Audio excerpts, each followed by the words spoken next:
Mama, ada kabar apa hari ini? Cus yuk, kita ngobrol. Assalamualaikum warahmatullahi wabarakatuh. Selamat Hari Raya, minal aizin wal faizin. Mohon maaf lahir dan batin. Semoga kita semua diberikan keberkahan ya, sehat-sehat selalu. Nah, sekarang kita masuk episode antri yang kedua. Aku mau bacain yang beberapa yang udah masuk. Jadi pengalaman antri, salah satunya dari Bu Nina. Jadi Bu Nina itu mau berobat katanya. Karena antriannya panjang, jadi sebelumnya beliau itu ngambil nomor antrian dulu subuh-subuh, balik lagi, baru setelah itu datang jam yang dekat, kira-kira dekat antrian. Jadilah nunggunya nggak lama. Good idea sih Bu, keren banget deh. Memang untuk beberapa hal kita harus cari cara supaya kita bisa memotong waktu antrian dengan baik dan benar. Thank you Bu sharingnya dan komennya di YouTube yang pertama. Nah, sekarang ini kejadian nama aku sendiri nih Mak.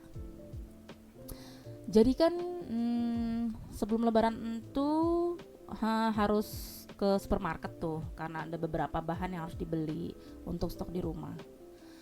Nah, biasanya sih kondisi biasa itu kita masuk aja. Ada jalur untuk masuk, ada jalur untuk keluar. Kemarin itu sekitar siang lah ya. Nah itu pas baru mau masuk ada antrian nih. Jadi mungkin karena kondisi pandemik ini untuk masuk ke dalam suatu supermarket itu harus antri, dimana kalau ada yang keluar baru kita masuk. Nah, si security-nya ini jaga tuh di depan pintu masuk. Aku tuh ke bagian antrian nomor berapa ya? 10 lah kira-kira. Dan jaraknya setiap orang kurang lebih 1 atau 2 meter. Pas lagi asik-asik ngantri itu ya, ngantri lihat sana lihat sini, wah rame banget nih orang nih. Ya, yang pada datang sih pada pakai masker dan mungkin bawa hand sanitizer sama seperti aku lah ya. Lagi asik-asik ngantri gitu, ada emak-emak nih, udah diliatin dari jauh nih, mata sudah curiga nih, karena beberapa orang yang sudah mau langsung masuk gitu kan nggak jadi ngeliat kita antri. Kalau yang ini sih aduh jadi netting deh. Kalau yang ini emak-emak nih udah lihat kita antri panjang banget, dia langsung jalan ke depan pintu masuk tuh. Doi cuek aja, langsung jalan ke pintu masuk. Kebayang nggak berapa mata yang liatin doi kan? Kita lihat nih apa selanjutnya. Nah, alhamdulillahnya ada security yang jaga di pintu, sekalian cek suhu. Tetot, maaf Bu, antri, woi. Alhamdulillah, ternyata walaupun kita sudah antri panjang, yang jaga juga sudah paham. Walaupun ibu-ibu itu dengan muka memelas, merasa sudah sepuh, tapi ya maaf ya Bu, kita semua harus antri. Karena pada saat kita masuk berarti ada orang yang sudah belanja selesai keluar. Memang di dalam ternyata memang nggak begitu banyak orang yang belanja.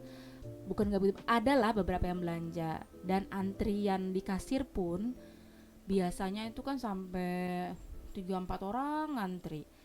Nah itu 2 antrian lah, depan saya ada 1, nggak lama saya mau selesai, belakang saya ada 1. Itu lebih efektif sih. Harusnya di setiap hari mungkin dibikin kayak begitu, jadi sebetulnya lebih cepat kita belanjanya.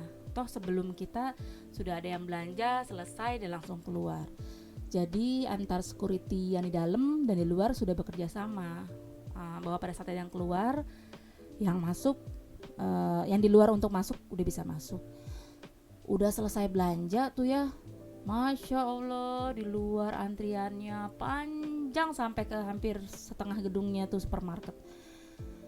Mungkin karena udah mau deket lebaran dan harus belanja kayaknya, makanya orang-orang pada ya udah ngantri aja gitu.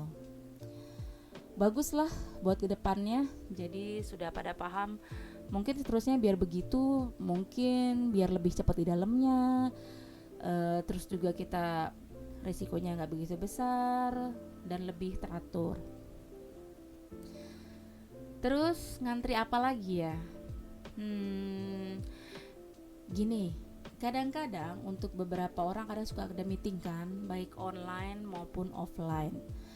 Nah, pada saat meeting itu ada beberapa segmen yang bisa mengajukan pernyataan atau pertanyaan. Nah, biasanya kalau pernyataan sih bisa di saat sela-sela untuk interupsi, tapi kalau untuk pertanyaan biasa ditampung dulu, baik itu dalam bentuk chat dulu atau langsung, tapi dikasih antrian juga, siapa yang pertama, kedua, ketiga, keempat, dan seterusnya. Berarti baik online dan offline antrian itu pun tetap berlaku. Terus saya juga punya pengalaman nih waktu ke Jogja. Jadi waktu di Jogja itu ada restoran yang terkenal tuh. Pokoknya dia ada kayak ikonnya pakai konde gitu kan, pakai kebaya. Itu penasaran banget karena sudah beberapa kali ke Jogja dan pengen banget ya ngerasain itu restoran. Alhasil pada saat itu, yuk cobain nih, pengen tahu nih, ngantrinya panjang banget loh gitu. Pas sampai situ itu sampai ada ruangan khusus untuk para tamu yang ngantri, bisa duduk, bisa belanja dulu, dan kita masuk daftar dulu berapa orang, sama seperti yang di episode sebelumnya, tergantung mejanya ya untuk berapa orang, tapi itu sih antriannya wow banget sih. Nah, ekspektasinya sih kayaknya makanannya enak banget nih kalau antriannya sampai panjang begitu kan. Wah, cobalah, nggak sia-sia nih. Kira-kira sekitar 30 menit lah baru bisa makan. Kebayang dong, udah makan siang, sampai sana mepet, udah gitu harus antri yang panjang gitu, walaupun bisa foto, belanja sana sini, tapi yang namanya mau makan harus nunggu kan sesuatu ya. Jadi berharap sih more than expectation gitu. Gitu. Nah, sampailah kita. Oh ya, itu juga ditanya mau duduk di bawah lesehan, di meja duduk biasa, atau di atas atau di bawah. Kita juga dikasih pilihan sih. Kalau kita bilangnya yang di mana aja, yang penting bisa nyaman duduk makan. Akhirnya kita dapatlah di meja yang duduk itu. Itu pun kita pesan makanan harus antri lagi untuk makanan itu segera dikeluarkan. Sebetulnya sih pengennya ya pada saat antri kita dikasih menu tuh, terus suruh milih lah mau makanan apa nih gitu. Jadi pas duduk kita udah tinggal makan.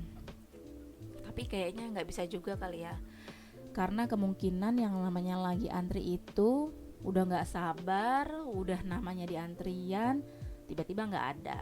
Ya bisa jadi sih kalau udah nggak tahan banget mau makan. Nah, terus apa lagi nih? Nah, antri mau naik komuter. Biasanya tuh saya kalau pulang dari Jakarta kayak di mana aja rumahnya ya rumah saya di Tangerang. Pulang dari Jakarta lebih cepet, lebih murah itu naik komuter. Nah, masalahnya di jam-jam tertentu yang orang pulang kerja itu pasti penuh. Kalau mau nggak penuh di siang-siang, paling sepenuh-penuhnya ibu-ibu belanja di Tanah Abang kali ya. Dari pertama mau naik komuter aja kita harus antri untuk beli tiket yang kayak kartu gitu. Kalau nggak punya e-money ya, tapi kalau yang punya e-money bisa tinggal masuk langsung. Sampai di bawah kita nunggu komuter, itu sih antrian terserah mau di mana aja selama itu di pintu masuk. Habis itu kita masuk deh. Ada gerbong khusus wanita, ada gerbong biasa. Biasanya saya pilih gerbong yang biasa umum karena saya pernah di gerbong wanita itu amat sangat padat sekali dan saya nggak kuat ngap. Nah, tapi kalau di antrian di gerbong biasa malah kayaknya ada lebih space sedikit daripada yang di gerbong wanita sih.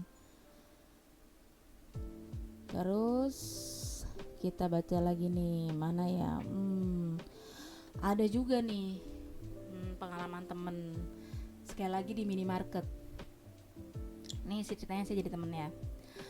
Pagi tadi gue mau beli peralatan mandi dan beberapa mie instan lah ya di minimarket. Nah, belum banyak orang tuh karena masih pagi. Udah dapat barang yang gue mau, gue OTW lah menuju kasir. Di depan kasir itu ada cewek yang lagi proses untuk bayar belanjaannya. Sebut aja deh namanya Bunga. Nah, Mbak Bunga ini sedang membayar belanjaan. Gue otomatis berdiri dong di belakangnya Mbak Bunga menunggu giliran. Terus sambil nunggu aja, sambil dengerin bunyi krek krek krek tanda struk belanjaan telah tercetak. Wah, udah mau selesai nih, akhirnya gue nih gitu kan.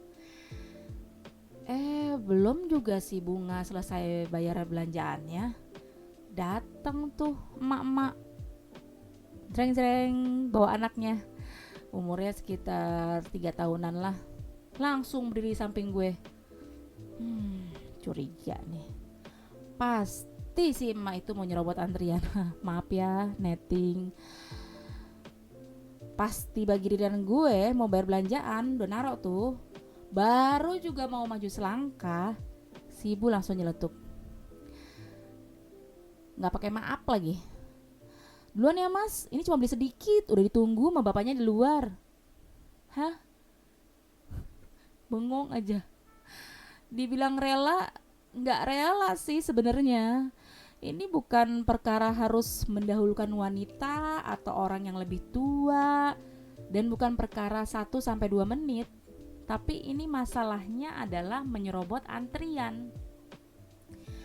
Apalagi dia bawa anaknya tuh. Jadi kan kayaknya kayak mau ngajarin gitu ke anaknya. Nih loh cara ngantrinya, cara kita ngantri gitu.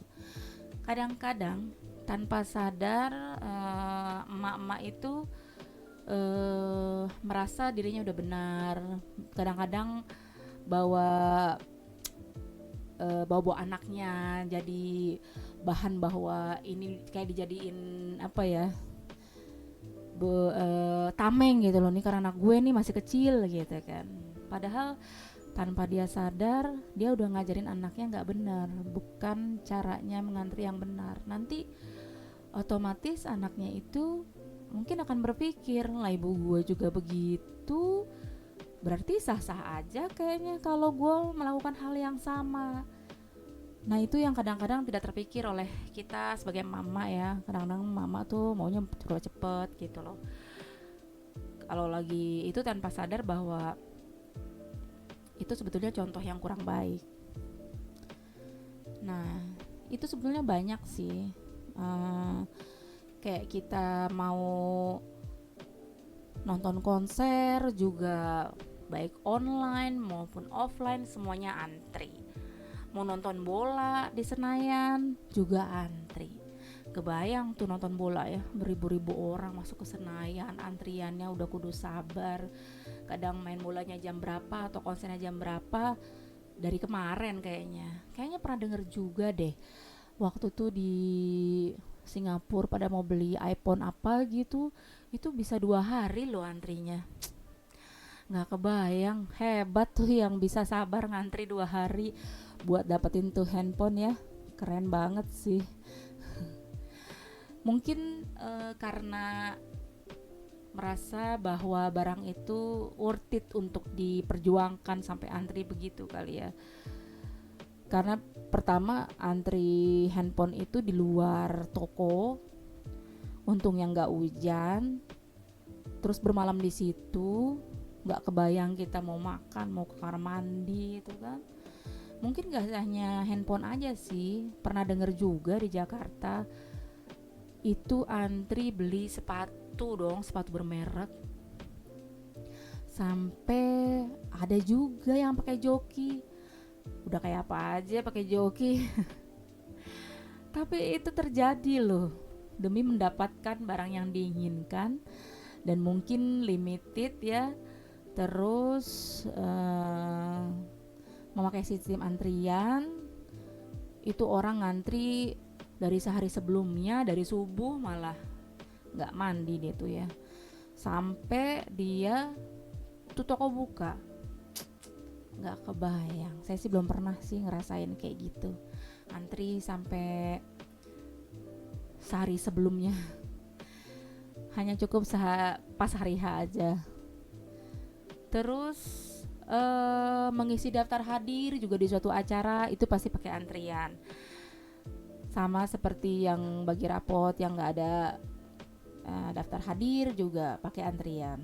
Atau bahkan saat keluar masuk masjid atau rumah ibadah yang lainnya, itu pintu mungkin ada beberapa pintu tapi kan hanya cukup untuk dilalui, nggak bisa rame-rame gitu, ataupun bisa rame-rame tapi biar teratur ya itu ngantri.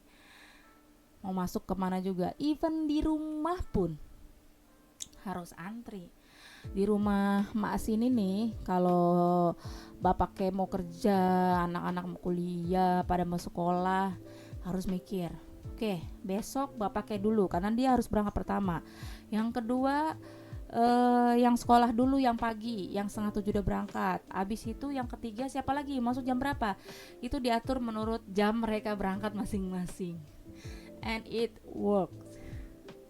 Nah, tinggal mama nih, antara mama yang paling duluan dan bangun paling subuh atau mama paling belakangan. Yang penting semua sudah terkendali, ya kan? Semua antri, semua kebagian untuk pakai kamar mandi. Dan biasanya sih jangan lama-lama, apalagi pas masa-masa sekolah ya kan. Orang butuh waktu cepet, tapi mandi jangan cepat-cepat juga, ntar gak bersih. Tapi at least gak 1 jam kamar mandi ya. Ngapain aja tuh. Nah, sebetulnya mungkin ada pertanyaan, kenapa sih saya harus antri? Gitu kan? Sebetulnya antri itu salah satunya membuat kita lebih sabar sebetulnya. Jadi kita ada orang kan yang maunya buru-buru terus, tapi suatu saat dia harus antri, otomatis dia harus sabar sampai tiba gilirannya dia gitu. Nah, antri itu sebetulnya bagus. Di beberapa negara udah menjadi tadinya mandatory jadi suatu kebiasaan ya, semua antri dengan tertib. Jadi ada beberapa negara nggak ada tuh yang nyelak-nyelak kayak gitu karena sudah paham memang harus antri gitu. Tapi beda negara ya beda kebiasaan sih, cuman antri itu bukan hal yang buruk sih, hal yang bagus, membuat kita lebih sabar, lebih teratur gitu kan. Terus saling menghormati, karena kita harus menghormati yang duluan antriannya. Penting sih. Jadi biar kita lebih tertib, dan berharap kita juga menjadikan contoh yang lebih baik buat anak kita. Karena tanpa sadar kalau kita tidak tertib, anak kita yang melihat perilaku kita akan melakukan hal yang sama. Jadi sebetulnya untuk antri ini mulailah dari diri sendiri untuk menjadi contoh buat yang lainnya. Oke, untuk antri mengantri ini adalah episode kedua. Mungkin nanti akan lanjutkan lagi dengan episode yang lain, tapi akan beragam. Oke Mama, sampai sini dulu. Makasih dengan podcast yang pertama. Udah ada yang lihat-lihat, ada yang like, ada yang subscribe. Terima kasih banyak udah mau nengok-nengokin dikit. Semoga ini juga mau ditengok dan Mak nih semakin semangat bikin podcast yang lain, ngobrol yang lain, supaya kita juga lebih bisa berbagi pengalaman. Jangan lupa like, subscribe, kasih lonceng notifikasinya, kasih komen ya. Makasih. Bye bye. Assalamualaikum.